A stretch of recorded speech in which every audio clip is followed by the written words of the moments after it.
It's a beautiful good afternoon and a warm welcome to today's edition of The People's Verdict.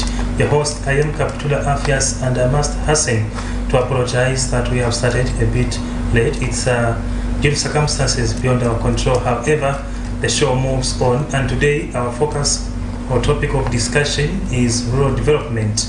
To help us discuss this topic in the studio, we have the Maunga Foundation founder, who is Mr. Actor Maunga. His foundation is operating in the rural district of Southern Province, in particular Kalomo. Mr. Maunga, good afternoon and welcome to the show. Good afternoon. How are you? I'm all right, thank you. How are you this afternoon? I'm okay. We are glad to have you on the program. Just for starters, just explain to us what is Maunga Foundation and what is its focus in terms of operation. Well, Actor Maunga Foundation is a non-profit making organization. Its focus is in fact to bring development closer to the people, especially the rural communities. I want to echo this. Rural communities, they have been left out for a long time, except now when we have a government that has considered a development be taken to rural areas. So hence, our organization is formed mainly to support the government, to support the development of rural communities. What was your motivation in terms of starting this foundation? Were you in terms of from your profession in social work or in other humanitarian careers? What was the motivation behind the formation of the foundation? Sir, this gentleman you see here is a village. I grew up in a rural community, and then I experienced the life in a rural community even before I moved to urban setups. And you know, when I came into urban setups, I saw how difficult, in fact, it is to be in an urban area than to be in a rural area. I think we have opportunities in urban areas, but there's too much competition.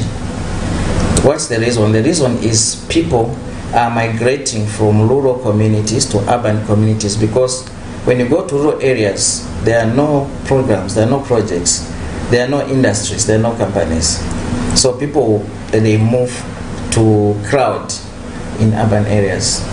Then again, when they come here, you'll find that people, they are only concerned to find jobs in the formal sector, where people want to be doctor, they want to be nurses, they want to be teachers, they want to be engineers.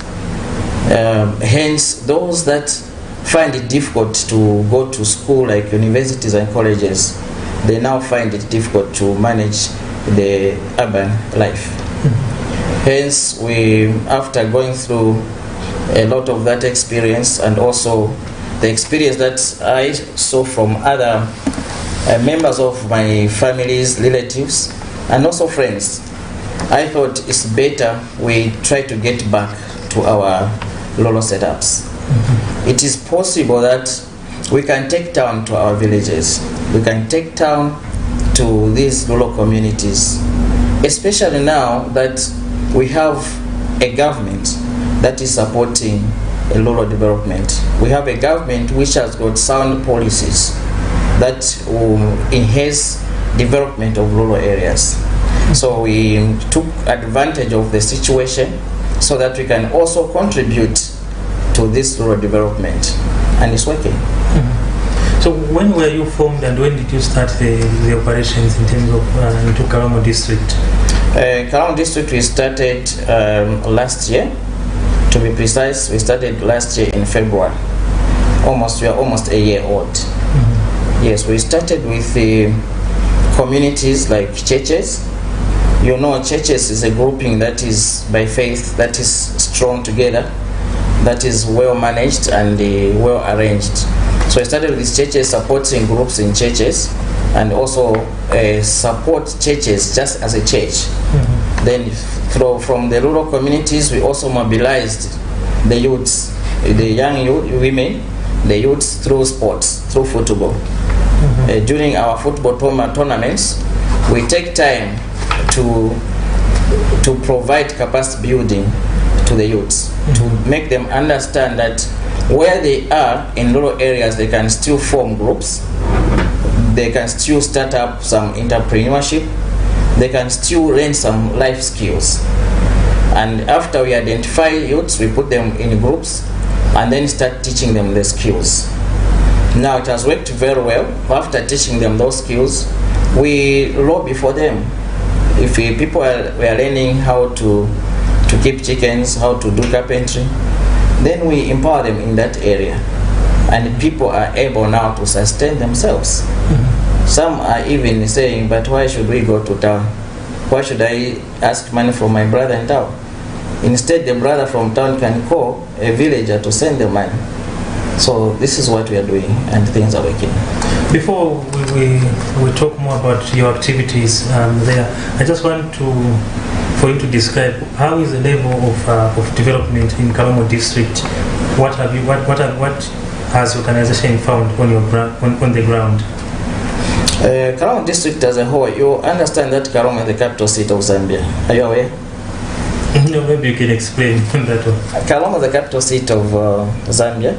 Even the first state house is in Kalomo, which is somehow neglected. You know, that's one of the monuments on the national site that we can have that can promote tourism. I think the Minister of Tourism should do something.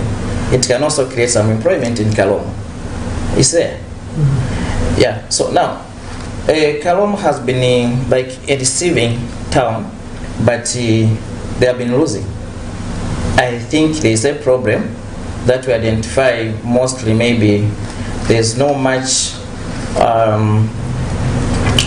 consideration, like, or maybe we have a challenge in how to hold our own things.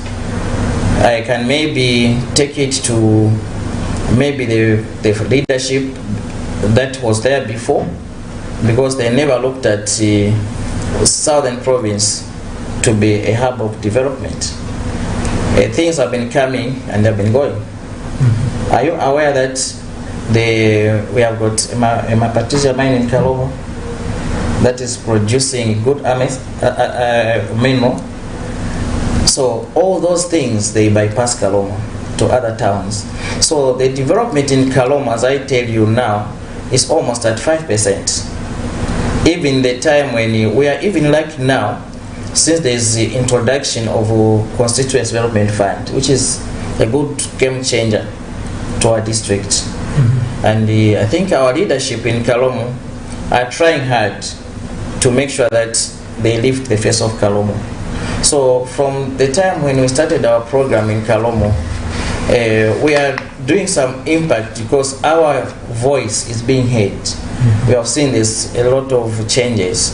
But before, you know, Kalomo, if you go in town center, you find that sometimes you may not know to say it's the town, because the roads are very bad, there's grass around town. You know, it's like people have really neglected to say they have to maintain it as a town. In fact, as the first city of our mother Zambia.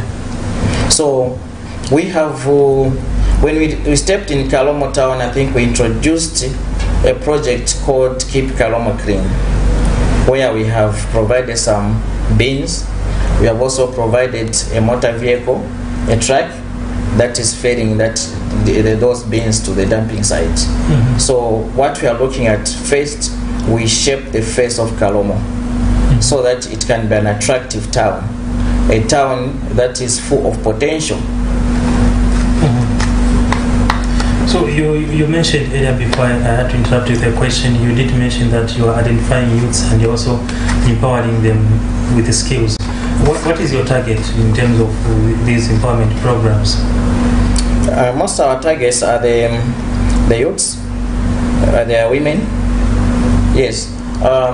You know, the people that migrate from rural areas to urban setups are the youths in looking for opportunities. Yes, so our target are the youth, so that at least those that can be empowered with life skill, there will be no need of them to come to town to do it, because they are able to produce in town. There's a program that we are doing is as a foundation, which is called Devolution. Devolution is in fact like moving back from urban to rural in certain areas like agriculture. It's very unfortunate that this year we have bad rains, but it's not everything that is bad. Sometimes we know when there's a challenge, it's an opportunity also to find an opportunity. Okay, right this time, what we are trying in this program Devolution is we are trying to come up with some programs in agriculture that will help the young people to survive even during this time of drought. I know there will be a lot of famine this year and coming. So we need to plan ahead of time so that we prepare our people. So for example, if you see there are programs that are done in town that now are getting back to rural setups. For example, in farming, we have the poultry industry, both in the broiler chicken rearing and village chicken rearing. Mostly the broiler chickens have been kept by people in the rural setups, but now our foundation have taken interest. We have taken these programs to the rural youth. They're able to keep their chickens. They are being bought by local people. Some are being supplied in local schools. Teachers, they're able to buy. Then we have also taken programs like fish farming. Fish farming, what we are doing now, although some people they may not understand our agenda and objective, we are drilling boreholes in wards. We lobby for funds, then we drill boreholes. One, these boreholes, they are going to help the communities in having safe drinking water in villages. You know, sometimes we have a challenge of taking a nurse to a rural community, to take a teacher to teach in rural community because of not having good water. Now, we are saying we are supplementing even the CDF. Because CDF also, they have a program where they are putting boreholes to those that apply for boreholes, but there are those that are not having boreholes. So we are drilling boreholes in the wards. These wards are going to save people, are going to save animals during this time of drought. These boreholes are also going to serve as a source of water for the projects. For example, they were talking of fish farming. Fish farming at one area you can do maybe 2 ponds that you can put some kind of fish there, grow them 6 months, people are able to harvest. So just in the rural setup, people are able to produce something that they can use amongst themselves, generate income, and use also as food. Then also at the same boreholes around, people can do, we are not just all doing the hand pumps, we are doing the solar powered boreholes. So now, meaning people can be able to produce even an acre or 2 acres of vegetables around that community. For sale, people can buy. People also can produce maybe 1 acre or 2 acres of maize, which can be used as food and also as an income source. So these are the projects that we are taking to the rural under farming. We are also doing what we call block making programs. Simple industries, eh? Yeah. You know, people say, why block making in the rural areas? CDF have been taken to rural area.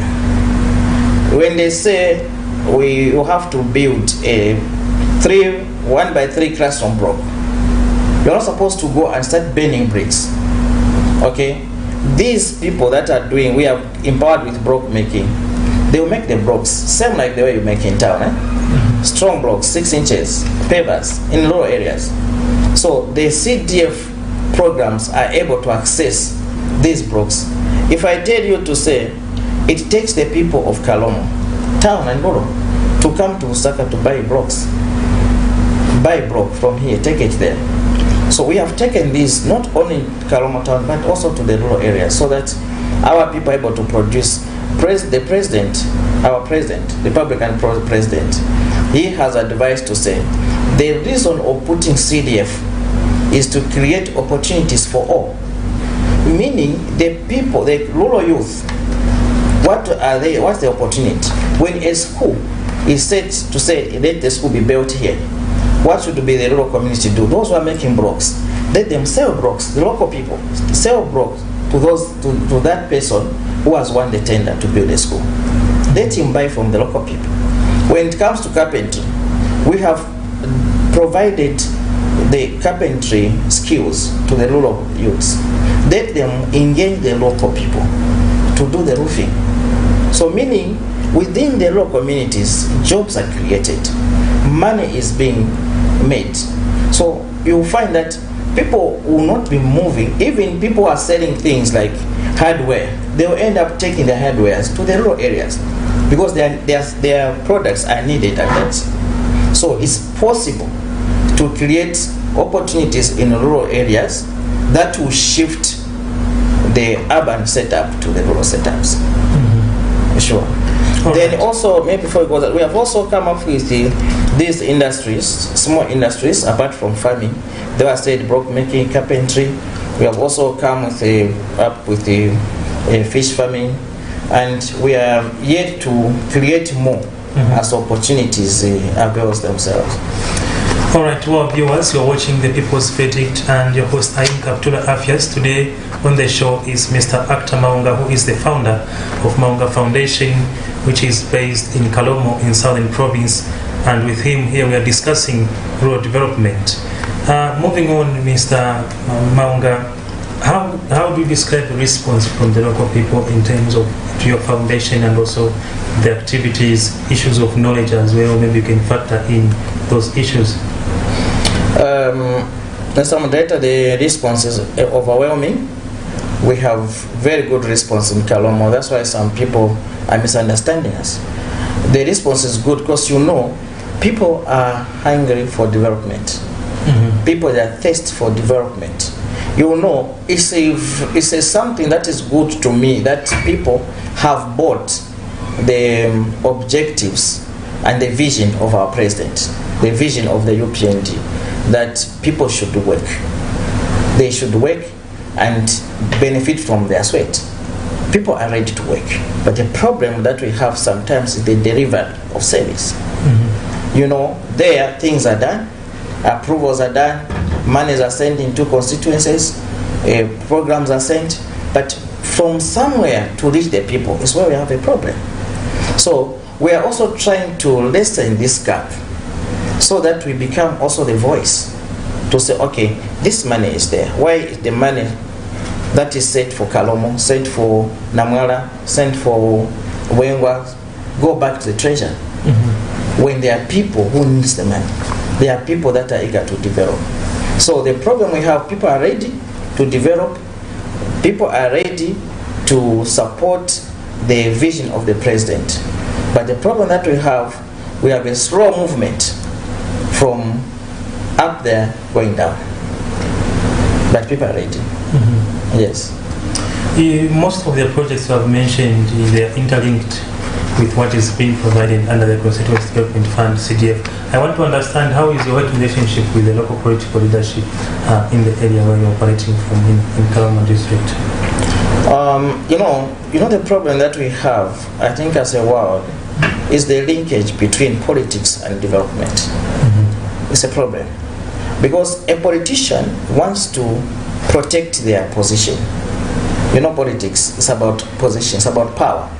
So people want to hold on to power on the expense of development. You'll find that here I am, for example, I'm the MP here.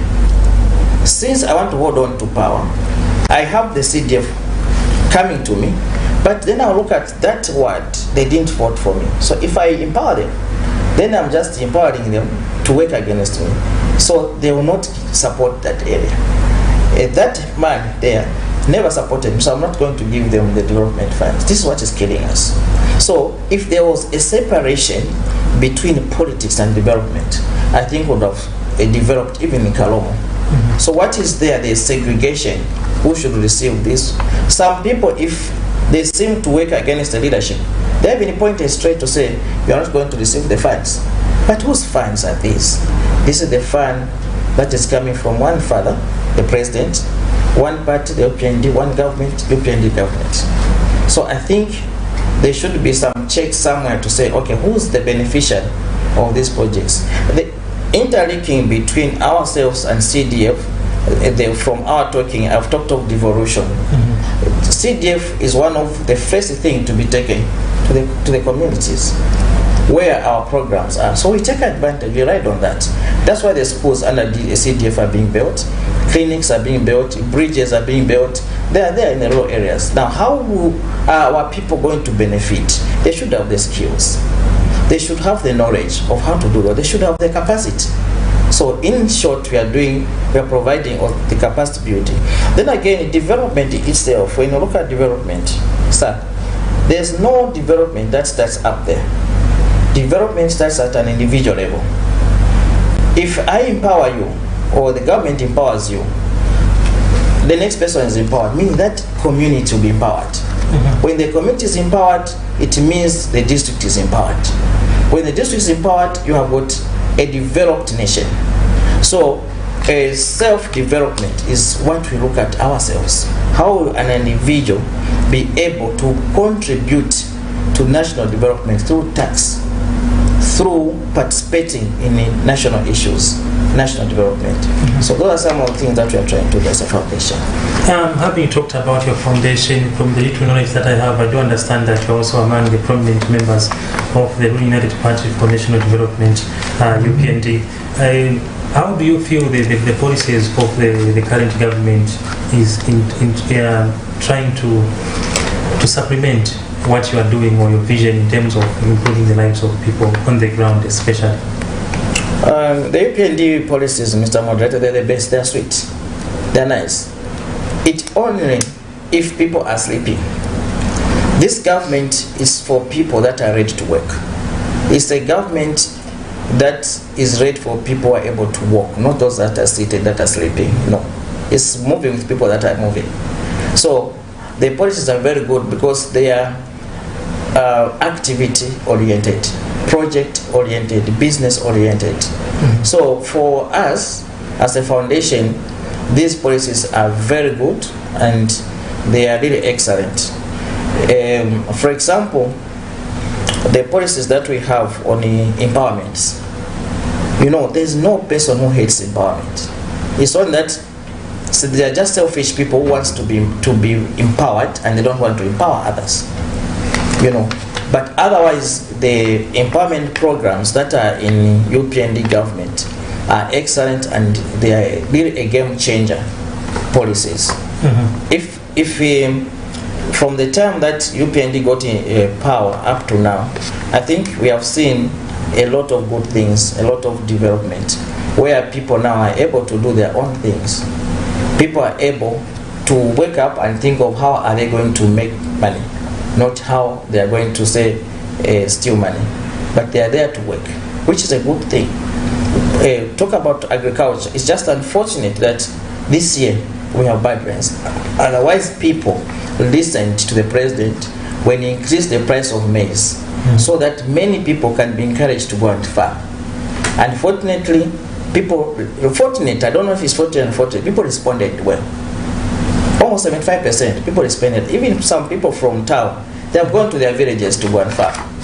Unfortunately, we have this dry spell.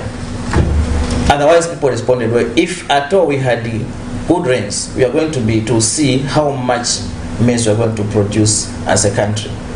But there's always a time. I know is that failing is not final. We have another chance where we'll do another farming. Things will be better. So otherwise, people are responding very well. The policies are very good.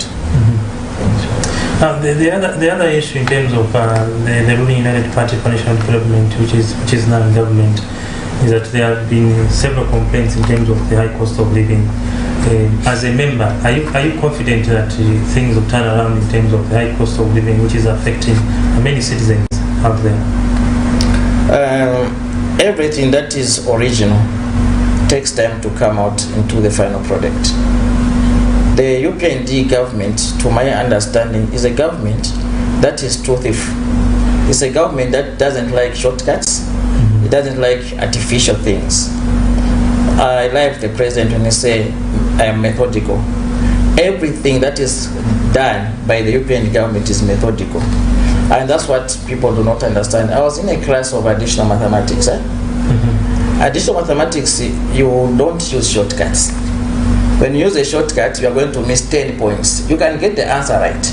But if you miss the formula, the method, you are going to lose 10 marks and you'll get 1 mark for the answer. That's how it is. So the president is trying to come up with a real life economy, a real life lifestyle, not artificial one. I'm very confident that very soon things are changing. We are changing. We are complaining, saying, no, the dollar is what? Look at this, what is happening. It's coming down. Okay, method is working. As we are going down to the solution, the dollar will be also getting down. That's what we call methodical. It will take time for the dollar, or to not happen, that to go up, because it is being brought down by a method. There's no two ways about it.